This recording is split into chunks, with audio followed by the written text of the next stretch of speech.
de manière professionnelle. Et en fait, là, je suis dans un gros projet pour moi, un tour de France des pionniers d'une agriculture naturelle.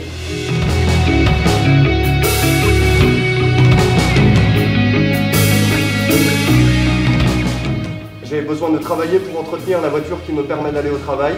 J'ai besoin de travailler beaucoup pour m'offrir des vacances. J'ai besoin de vacances parce que je travaille beaucoup. J'ai l'impression de vivre sous une coque en verre, comme ces boules que l'on secoue pour faire tomber la neige sur la tour Eiffel. Mon monde est pourtant bien réel, mais il lui manque quelque chose de fondamental que je n'arrive pas encore à définir. Tous végétariens, moi je leur dis c'est contre nature. Ah, ton avis, ça sert à quoi ça? Et après les oiseaux, ce sera au tour des abeilles d'y passer. Et après les abeilles, ce sera à notre tour de crever. Et si dans un siècle, la Terre restera non foutue, on ira sur Mars.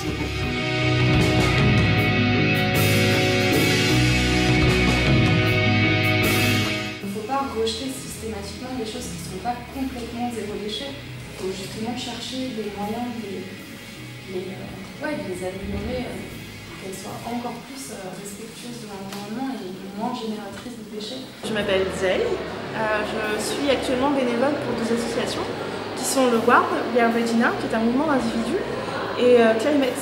Et je travaille particulièrement sur un des projets au WARD qui s'appelle Kairos, qui est en fait du co-coaching, de l'auto-coaching en groupe et en binôme qui permet à chaque personne qui a participé au programme d'apprendre comment changer avec des outils, des méthodes, une technique et sur des questions de changement de développement durable, sur des thématiques climatiques, sur comment mieux manger, comment être plus conscient de tous ces sujets en fait, qui nous touchent aujourd'hui. Sinon à Climate, c'est totalement différent parce que Climate c'est un réseau international.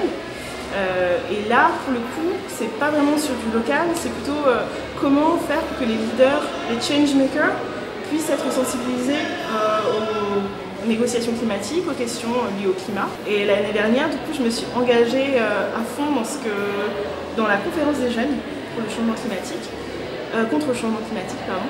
Et j'ai organisé avec d'autres, on était quoi, 80 bénévoles, on était vraiment mobilisés et je pense que c'était à coup de tous les soirs presque, il y avait une soirée pour organiser l'accueil et ça m'a permis de rencontrer vraiment beaucoup d'initiatives de jeunes, beaucoup d'associations différentes, beaucoup de personnes très inspirantes et qui sont beaucoup plus jeunes que moi, ce qui est assez, moi ça m'a un peu redonné beaucoup d'espoir.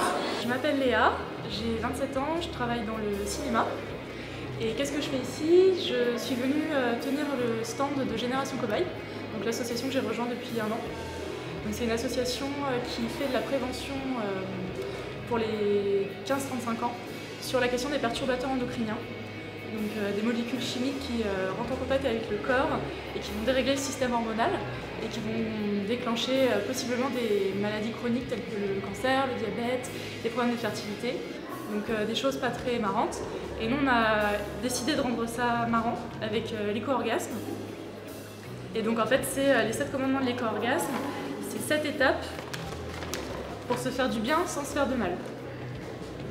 Et donc du coup il y a l'étape du plaisir solitaire jusqu'au plaisir à deux, en passant par le parcours de drague.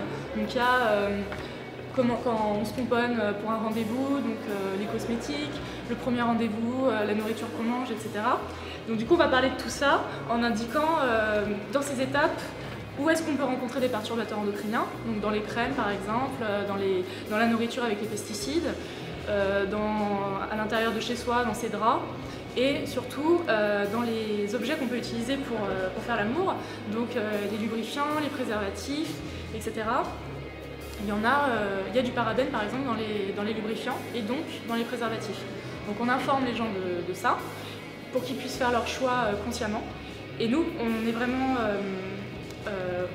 essaye vraiment de rendre ça positif en proposant des solutions concrètes pour donner des alternatives aux gens pour qu'ils protègent leur santé.